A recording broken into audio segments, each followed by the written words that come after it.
strong communities, especially the ones you see here on Delmarva, aren't built by people in powerful positions alone. They're built when leadership is learned early, modeled honestly, and passed down with intention from others. And the most important kind of leadership is the kind that is rooted in integrity and understands that the power of listening to others sets an inspiring example.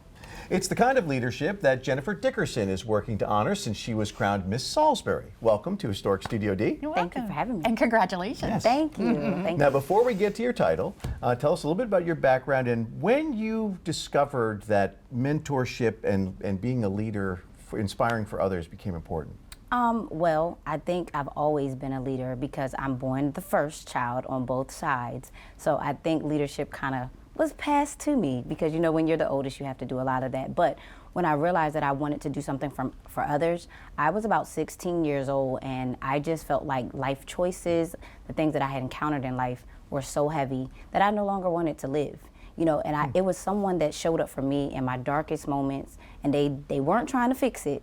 It was just like, listen, I'm here and your life is worth living. And it was that moment that I realized that how somebody showed up for me, I wanted to do that for other young people. Because I was 16, you know, I was going through emotions that I couldn't put words to and articulate. And so that's what made me realize I wanted to show up for other young people. Oh, that's an incredible story. Okay, so let's talk about the process of becoming Miss Salisbury. How did it go? Well, actually, you guys know about the Tall's Crab Feast that happens every year. So I was down there as a guest of Westmore.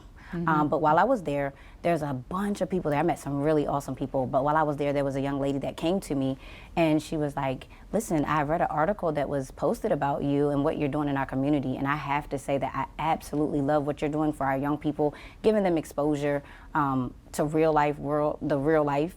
But they loved it. And she said, well, there's a competition that's coming up called, you know, Miss Corporate America, Maryland. I think this is something you should do. Whether you win, whether you lose, I think it's good exposure because sometimes opportunity and resources on the shore are limited for women, especially women of color. So just to be in rooms with other people, other resources, I think this could expand you a little bit.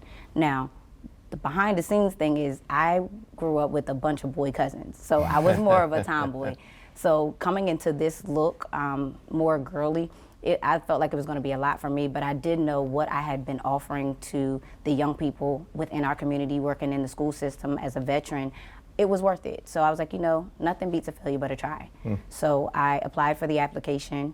The lady said she would pay for it as an investment. So I was like, okay, well, if somebody's willing to invest in me, then guess what? You know, I can at least show up. You know, win or lose, show up. So the application was put in. I met with the producers, the president, and they let us know that within a couple of weeks they would let us know, you know, whether you would be worthy of celebrating the city title. And within 2 days, I got an email and they was like, listen, we want you to represent your city because of what you do, because Miss Corporate America stands for women who are in entrepreneurship or have worked in corporate America. You know, and climbing those ladders for women have been difficult. So this is an opportunity for other women to support each other and collaborate. And so this is what it is. So I have the city title now, and we'll be going for the state title in March 14th to be exact. Wow. So with this platform, you're able to instill values for young people. What do you want to really let them know or what they can learn from you? Mostly is that how you view life. Like, it doesn't have to be your limitation, but it becomes your qualification, you know. And so people always talk about like how you look at something, you know, how you look at the outcome of life. And so I'll take that trajectory of me wanting to, you know, take my own life and realize that was the opportunity that turned my platform into purpose, you know. So now there may be other children that may be going through that who feel like they can't go to their parent, who feel like they can't. So I provide that safe space with the company that I run called Heart and Soul Step Team, which was originated out of Glen Avenue Elementary.